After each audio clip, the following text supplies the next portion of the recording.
मोक्षदायिनी महादेव की नगरी काशी सिर्फ आस्था का ही केंद्र नहीं है। मंदिरों के इस शहर की राजनीति भी पूरी दुनिया में मशहूर है।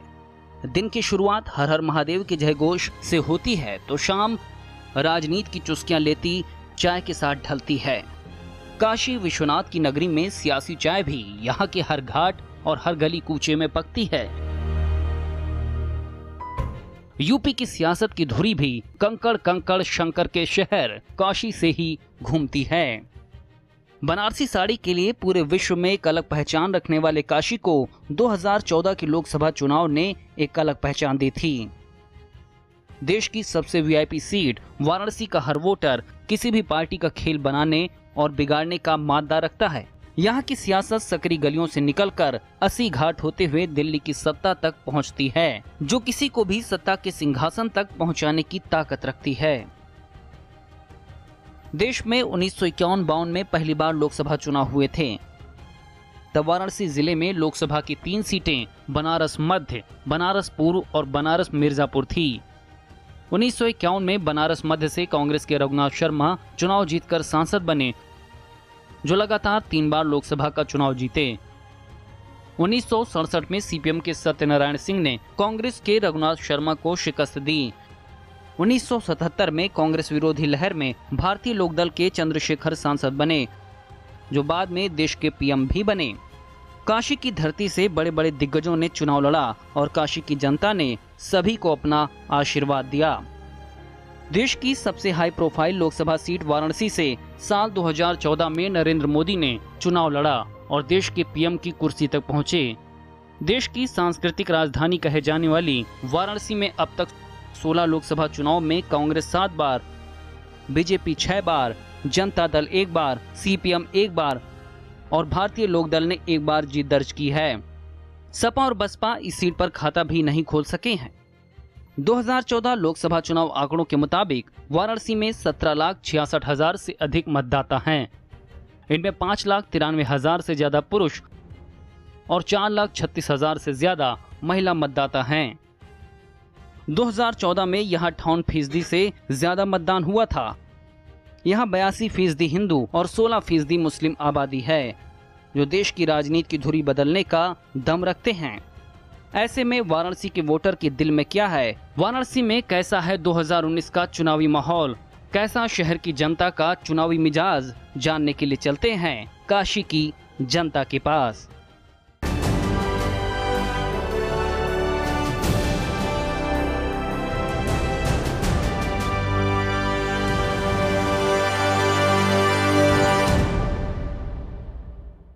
नमस्कार, भारत समाचार के खास चुनावी कार्यक्रम माहौल बनाए रखिए में आपका स्वागत है और मैं हूं रोहित सिंह। जैसा कि हमने कहा, कार्यक्रम का नाम है माहौल बनाए रखिए। हम बात कर रहे हैं उस माहौल की जो अब फिजा में तैरने लगी है। जी हां, बिल्कुल सही सोचा आपने। चुनावी माहौल, महासमर की तैयारी 2019 की शुरू हो चुकी है। मिशन 2019 पिछले 3-4 साल से हर पार्टियों का एक एजेंडा था, मिशन 2019। तो 2019 आ चुका है। सबसे पहले भारत समाचार जनता के बीच में माहौल जानने के लिए आया है। तो आज हम मौजूद हैं वाराणसी। जी हां, वही वाराणसी जो प्रधानमंत्री नरेंद्र मोदी का संसदीय क्षेत्र है और हम मौजूद हैं 80 घाट पे माहौल जानने के लिए। हमारे साथ हैं समाजवादी पार्टी से मनोज राय जी हैं, कांग्रेस के सतीश राय जी हैं, भाजपा नेता संजय भारद्वाज जी हमारे बीच में हैं, प्रगतिशील समाजवादी पार्टी उसके प्रतिनिधि के रूप में उनके जिला अध्यक्ष हरीश मिश्र जी हैं। सबसे पहले हम बात करेंगे भारतीय जनता पार्टी के संजय भारद्वाज जी से। संजय जी, आपसे जानना चाहेंगे क्या माहौल है? अभी चुनाव तो दूर है, लेकिन माहौल क्या है? देखिए, माहौल स्पष्ट है। उत्तर प्रदेश में जनता विकास के साथ यात्रा करने की तैयारी का मन बना चुकी है। कोई भी विकास का ऐसा क्षेत्र नहीं है जहां पर माननीय प्रधानमंत्री जी की और उत्तर प्रदेश की योगी सरकार के कार्यों की प्रशंसा ना हो। तो निश्चित रूप से भारतीय जनता पार्टी अपने कार्यों के आधार पर 2019 की लड़ाई लड़ने का मन बना चुकी है। 2019 की लड़ाई में उत्तर प्रदेश में जो सबसे जबरदस्त एंट्री हुई है प्रियंका गांधी की, आपको क्या लग रहा है, किस तरीके से माहौल बन रहा है? माहौल पूरी तरह से, जैसा संजय जी कह रहे थे, विकास की बात, तो विकास के मुद्दे पर ही पूरी तरह भारतीय जनता पार्टी के विरुद्ध है। पिछला चुनाव एक नारे पर हुआ था कि बनारस को सांसद नहीं पीएम चुनना है, तो हमने सांसद नहीं चुना था, पीएम चुनना था। पीएम चुनने का मतलब था डीएलडब्ल्यू से बड़ा कारखाना, पीएम चुनने से मतलब था संस्कृत विश्वविद्यालय, काशी विद्यापीठ, इन सबसे बड़ा कोई शिक्षा संस्थान। पीएम चुनने का मतलब था अगर आईआईटी बना तो एटलीस्ट एम्स। किसी भी प्रकार का, जहां तक संस्थागत विकास का सवाल है, एक रत्ती पाई का कोई योगदान प्रधानमंत्री के रहते हुए भी पिछले 5 वर्ष में उभर करके नहीं आया। सपा नेता मनोज जी से हम जानना चाहेंगे क्या माहौल है आपकी पार्टी का। माफ कीजिएगा, सिर्फ आपकी नहीं, आप दोनों लोग की पार्टी का, मायावती जी की पार्टी का, आपकी पार्टी। अब तो उत्तर प्रदेश में ये नारा चल निकला है कि बुआ भतीजा आ गए, सबके दिल पे छा गए। जिस तरीके से भारतीय जनता पार्टी की केंद्र की सरकार और उत्तर प्रदेश की सरकार पिछले 2 साल से आम जनभावनाओं से खिलवाड़ कर रही है और उसका परिणाम भी मिल रहा है। मुख्यमंत्री अपनी सीट हार गए, उप मुख्यमंत्री अपनी सीट हार गए, प्रधानमंत्री जी ने 8 किलोमीटर की रोड शो किया कराना, वो हार गए। जितने उपचुनाव हुए उसमें लगातार भारतीय जनता पार्टी हार रही है।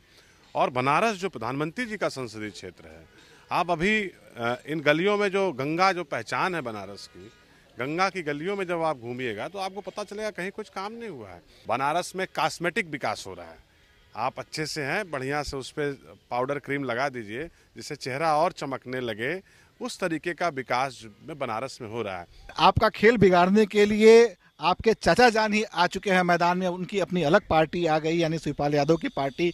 आपको क्या लगता है कि आपका क्या माहौल है, यानी शिवपाल यादव ने जो पार्टी बनाई है उसका उत्तर प्रदेश में क्या माहौल है? चाबी आपके पास है। चुनाव आयोग के साथ साथ उत्तर प्रदेश की जनता भी अपने किस्मत की चाबी वो मान रही है। यहाँ का नौजवान अपने किस्मत का चाबी मान रहा है, यहाँ का किसान अपने किस्मत का चाबी मान रहा है। और आप जिस तरीके से देख रहे हैं कि मात्र विगत 2 ही 3 महीने के अंदर आप शिवपाल जी के पूरी ताकत को देखेंगे तो नौजवानों की एक जो बड़ी खेमा है वो शिवपाल जी के इरादों के साथ जुड़ रही है। किसानों की एक बड़ी जो आकांक्षाएं हैं अपने विकास की, वो एक बड़ी उस पर जो है शिवपाल जी के साथ जुड़ रही है। और आप पश्चिम से पूर्वांचल तक आकर के देखेंगे तो निश्चित रूप से इस लोकसभा चुनाव में आपको लग रहा है क्या? निश्चित रूप से, मैं इसे कोई दरकिनार नहीं कर रहा हूँ, और हम किंग मेकर के भी स्थिति में उत्तर प्रदेश में। ये तो है तमाम जो जब पार्टियां, उनके नेताओं का कहना है कि माहौल जो है उनके फेवर में है, लेकिन असली माहौल किसको बनाए रखना है वो है जनता जनार्दन। अब हम जनता जनार्दन से बात करेंगे और जानने की कोशिश करेंगे आखिर उनके दिलों में जो चल रहा है क्या माहौल है। एक जनता होने के नाते क्या सोचते हैं? मैं जनता की दृष्टिकोण से यही सोचता हूँ, बनारस का माहौल हो या देश का माहौल हो, सभी पार्टियाँ कुछ न कुछ अच्छा करने की सोचती हैं, ये अलग बात है। लेकिन कुछ लोग अपना समीकरण बनाने के लिए अच्छा करते हैं, कुछ लोग सबको साथ में लेकर चलने का सोचते हैं। सबने अपने अपने समीकरण बनाने के लिए अच्छा किया, लेकिन ये एक ऐसी पार्टी है जो सबका साथ सबका विकास लेकर चलने वाली है। शिक्षा क्षेत्र में आपने सब कुछ कह दिया, लेकिन ये पार्टी कौन सी है आप बता नहीं रहे। हमारी भारतीय जनता पार्टी जो है, मैं इतना भारतीय जनता पार्टी के नाम लेने में इतना छात्र हूँ, मैं पहले छात्र के दृष्टिकोण से कहता हूँ, अभी भी मैं भारतीय जनता पार्टी को भी कहना चाहता हूँ, शिक्षा क्षेत्र को और भी मजबूत बनाए, हमारे लिए मजबूती रखे, हमारे विश्वविद्यालयों के दृष्टिकोण को, हमारी संस्कृति जिससे मजबूत होने वाली। और भी लोगों से बात करते हैं। आप बताइए क्या लग रहा है, चुनावी माहौल क्या है? चुनावी माहौल तो देखने से लग रहा है कि जैसे सब लोग अपने अपने के लिए लड़ रहा है। नहीं सोचा था कि इस तरह का भी कोई विकास होता है, कार्य होता है। इस तरह की सफाई, जिस तरह कूड़े घर जहाँ रोड पे होते थे उधर से हम ही लोग रास्ता बदल देते थे। आज वो कूड़े घर में एकदम सामने से ताला बंद है, कहीं कुछ नहीं दिख रहा है। और भी लोगों से बात कर, फिर आएंगे। जी आप लोग बताइए क्या माहौल है? मैं माननीय प्रधानमंत्री मोदी जी से मैं भारत समाचार द्वारा मैं उनको संदेश देना चाहता हूं कि जो हमारे 46 जवान शहीद हुए हैं, होने वाले 14 फरवरी को ये घटना हुई है, अभी तक आज 1 हफ्ते हो गए, अभी कोई एक्शन नहीं लिया गया है। मैं उनसे कहना चाहता हूं कि पहले आप बदला लो, फिर 2019 का चुनाव लो। आपके अनुसार माहौल किसके पक्ष में है? मेरे हिसाब से तो मोदी जी है ये, आप आगे आने वाले। चलिए और लोगों से भी बात करते हैं। आपको क्या लगता है कि माहौल किधर करवट बदल रहा है? देखिए, अगर बनारस की बात करेंगे और माननीय मोदी जी की बात करेंगे तो जैसा कि कांग्रेस के हमारे लीडर वरिष्ठ ने बताया था कि प्रधानमंत्री चुना गया था, न कि सांसद चुना गया था। अगर हम विकास की बात करें तो हम बनारस के घाट पर हैं, और बनारस का घाटों के नाम से शहर जाना जाता है। टोटल 84 से ज़्यादा घाट हैं, ये 80 घाट को आप छोड़ दीजिए। मैं साथी कैमरामैन से रिक्वेस्ट करूंगा कि वो ज़रूर दिखाएं कि ये घाटों का जो हाल है वो एज अ प्रधानमंत्री वाला विकास नहीं है। केवल एक 80 घाट की रूपरेखा तय करने से विकास नहीं माना जाएगा। हमने अगर देश को प्रधानमंत्री दिया है तो कुछ एक्सपेक्टेशन की थी, कुछ उन्होंने वादे किए थे जनता से कि हाँ हम युवाओं के लिए करेंगे, हम आम जनता के लिए करेंगे, हमारी जो बाहरी जो विदेशी ताकतें हैं जो हिंदुस्तान पे गलत नज़र रखती हैं हम उनके खिलाफ करेंगे। उन सब बिंदुओं में एकदम माननीय मोदी जी विफल हैं और देश नहीं प्रदेश भी प्रधानमंत्री बदलना चाहता है। देश को नया प्रधानमंत्री चाहिए। ये रूपरेखा आपने कहा देश को नया प्रधानमंत्री चाहिए, ये एक आम नागरिक होने के नाते आपकी राय है। हमने तमाम और भी लोगों से बात की, उन्होंने कहा काफी कुछ विकास हो रहा है, साफ सफाई हो रहा है, तमाम ये सब सारी चीजें हैं। लोगों की अपेक्षा एक सांसद से नहीं है, एक प्रधानमंत्री से। तो आपको क्या लगता है, सांसद ने तो दिया बट क्या प्रधानमंत्री ने वो दिया? बिल्कुल प्रधानमंत्री ने दिया है और मैं तो इस बात को कहूँगा, मैं तो आदरणीय हमारे डॉक्टर साहब को, मनोज राय जी को, सभी लोगों को कहूँगा कि ये लोग निरंतर ये आरोप लगाते रहें कि विकास नहीं हो रहा है। हमको कुछ करने की आवश्यकता ही नहीं पड़ेगी, फिर जनता जवाब दे देगी। हाथ कंगन को आरती क्या वाली कहावत आपने सुनी होगी।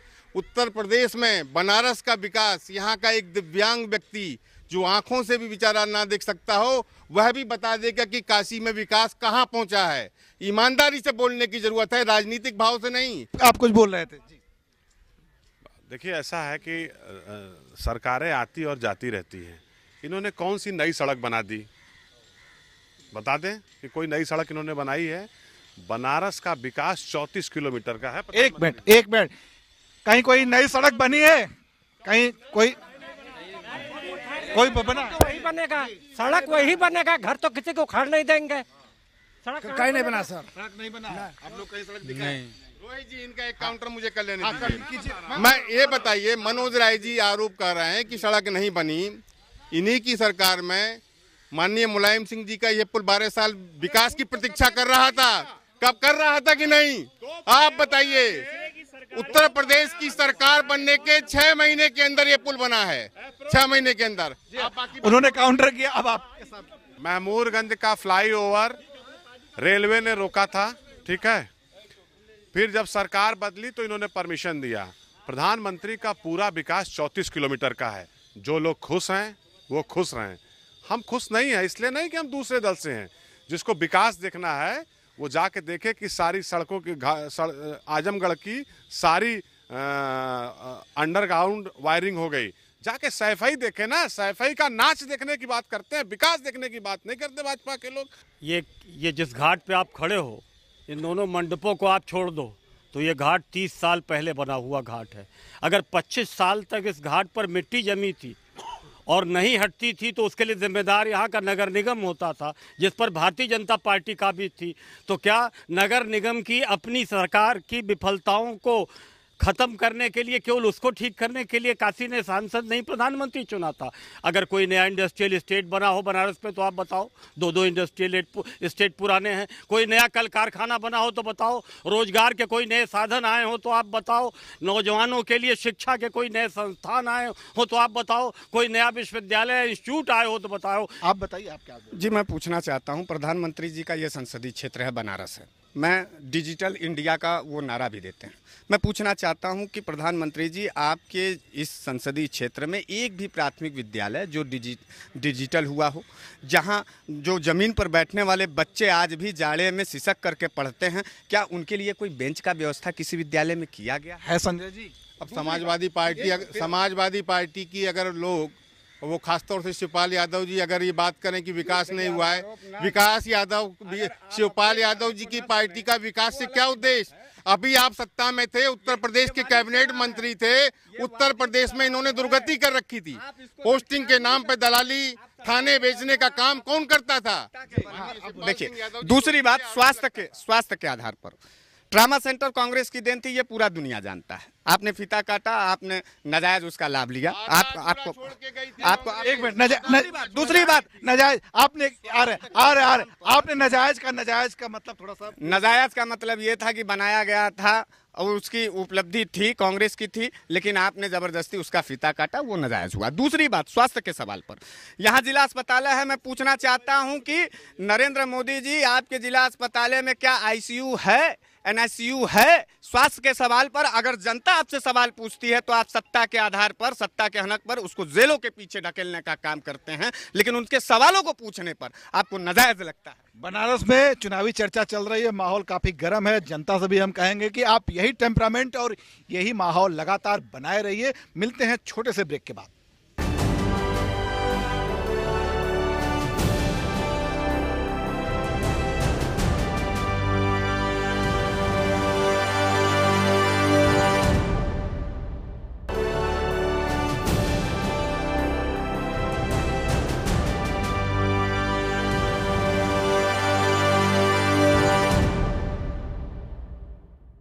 माहौल बनाए रखिए वाराणसी से जारी है। ब्रेक के बाद आपका स्वागत है। हम बात कर रहे थे अभी यहाँ के विकास कार्यों के बारे में, अभी हमने नेताओं से बात की, अब फिर से चलते हैं जनता जनार्दन के बीच में। नेताओं ने तमाम बातें कही, आप लोगों को क्या लगता है किस तरीके से विकास हुआ है, क्या माहौल रहेगा? सर देखिए, ऐसा तो है कुछ होना चाहिए। तो ये रोडे पे गली हो रहे हैं, कहाँ नेता आते हैं, यहाँ पे ये रोड बंद है। यही एक्चुअली इन लोग जाके थोड़ा गली में देखे हैं तो ये गली बनना चाहिए। क्या लगता है कुछ काम वाम हुआ है? काम कुछ हुआ है लेकिन पैसे कुछ बाकी भी है। क्या बाकी है? अरे बाकी है, कहीं कहीं बसे की औषधालय नहीं है, और क्या है। फिर से हम चलते हैं एक बार नेताओं के पास। जी आप मनोज जी कुछ कहना चाह रहे थे? हमारा बड़ा आशा था हमको प्रधानमंत्री जी कुछ बड़ा करेंगे, लेकिन प्रधानमंत्री जी रोज केवल विज्ञापन देंगे, केवल रंग पेंट करेंगे, कॉस्मेटिक विकास करेंगे, आभासी विकास करेंगे, उससे नहीं चलने वाला है। विकास में मैंने सड़कें गिनाई है, सड़कें ये भी गिनाए, 34 किलोमीटर की सड़क प्रधानमंत्री ने बनाया है। और रोहित जी आप देखिएगा, ये भारतीय जनता पार्टी और उसकी सरकार ब्रांडिंग की सरकार है, प्रचार की सरकार है। उसी 34 किलोमीटर की सड़क को जिस रिंग रोड पर प्रधानमंत्री ने प्रवासी भारतीय दिवस किया था, लाइटें जल रही थी, आप जाके देखिए वहाँ लाइटें बुझी हुई हैं, जनरेटर लगा के लाइटें जलाई गई थी। वहाँ कोई सिस्टम नहीं है कि वहाँ तार गया है, बिजली गई है, लाइट खींच दे। केवल धोखा, सिर्फ प्रचार, सिर्फ ब्रांडिंग, यही भारतीय जनता पार्टी और उसके सरकार और मोदी जी का मूल मंत्र है। आम जनता का वास्तव में कोई लाभ हो, इस पर कुछ नहीं करना है इनको। लगातार आप पे फायर किए जा रहे हैं।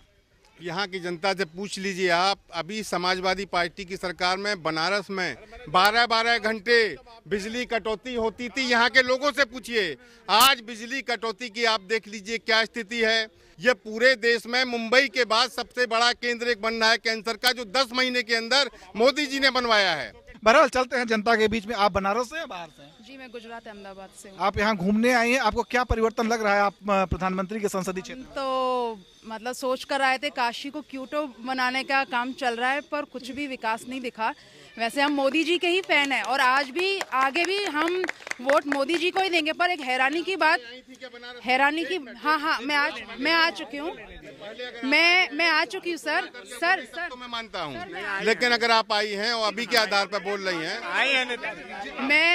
मैं आ चुकी हूँ और आने वाले वोट में भी मैं मोदी जी को ही दूंगी। पर मोदी जी ने जो हमारे गुजरात में काम किया उसको सिंगापुर से कम नहीं बनाया। उसके सामने काशी का कोई लेवल ही नहीं है। ये देखिए बहुत ना उसको तीर्थ का प्राप्त हुआ, ना उसको कोई मेट्रोपोलिस सिटी जैसा दर्जा प्राप्त हुआ, ना तीर्थ का।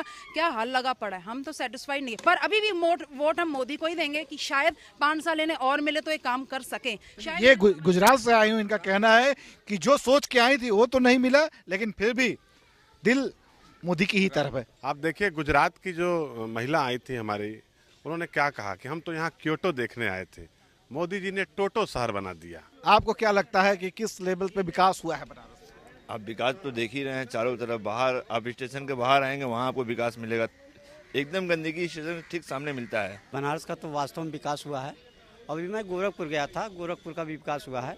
अगर देश की बात करें तो मोदी जी जब आते हैं बीच में तो पूरा हट जाता है। यहाँ के मतलब जितने उनके मंत्री मिनिस्टर हैं सब लोग झाड़ू पोछा लगा के साफ कर देते हैं। उनका वक्तव्य है बनारस है, और बनारस में एक चुनावी दौर में एक बात सुनने आई थी कि माँ गंगा ने मुझे बुलाया है, मैं माँ गंगा का बेटा हूँ।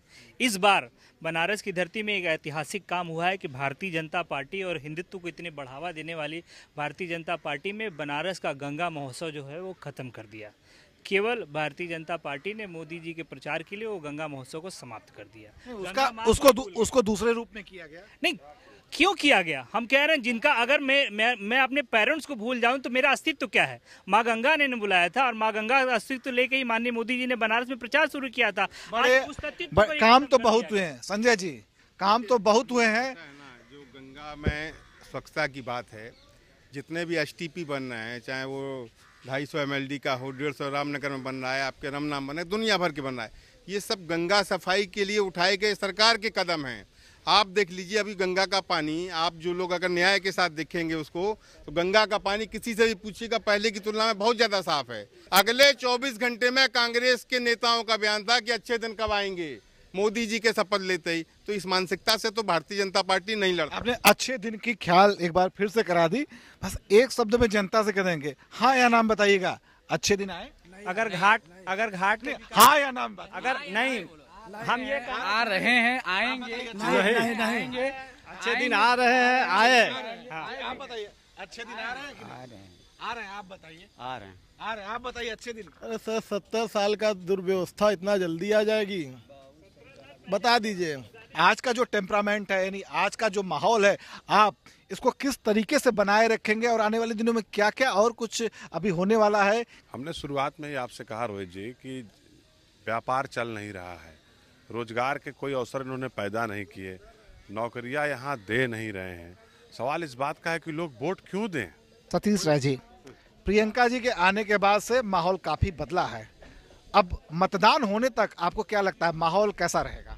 सारे देश में माहौल तो साल भर से 1.5 साल से बदल रहा है। गुजरात के चुनाव नेक टू नेक हुए और उसके बाद होने वाले सारे चुनावों में भारतीय जनता पार्टी की पराजय हुई।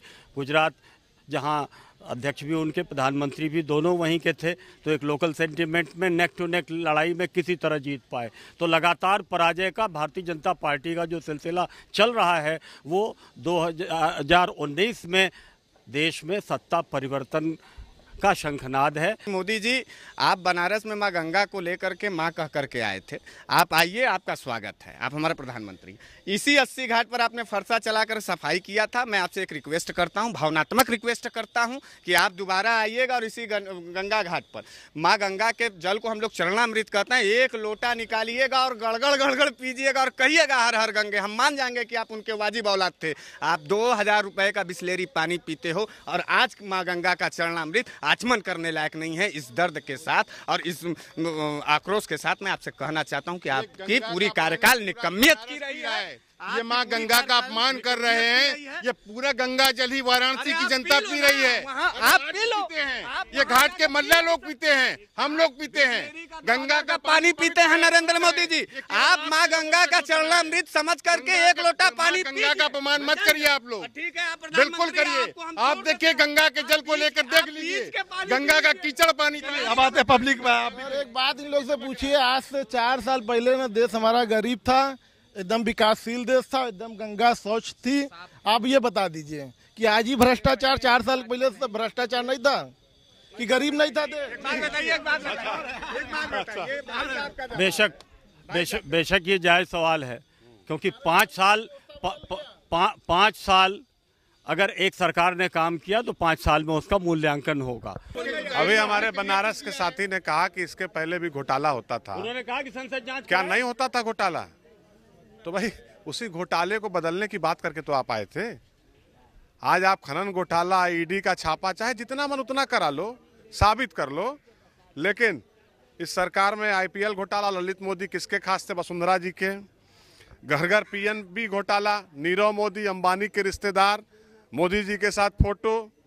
सृजन घोटाला जो बिहार में हुआ है वो कौन है? सुशील मोदी। और झरझर जो आदर्श सोसाइटी घोटाला हुआ है वहाँ मुकेश मोदी। और जो थर-थर राफेल घोटाला हो रहा है वो नरेंद्र मोदी जी हैं। भाई आप मतलब अगर कोई व्यक्ति ये कहे कि हम बीमार हैं, अगर हम डॉक्टर इलाज नहीं कर पा रहे हैं, तो आदमी डॉक्टर बदल देता है। सरकार आपकी आई और यही सब वादा करके आप सरकार में आए थे, मतलब कोई ऐसा तो है नहीं।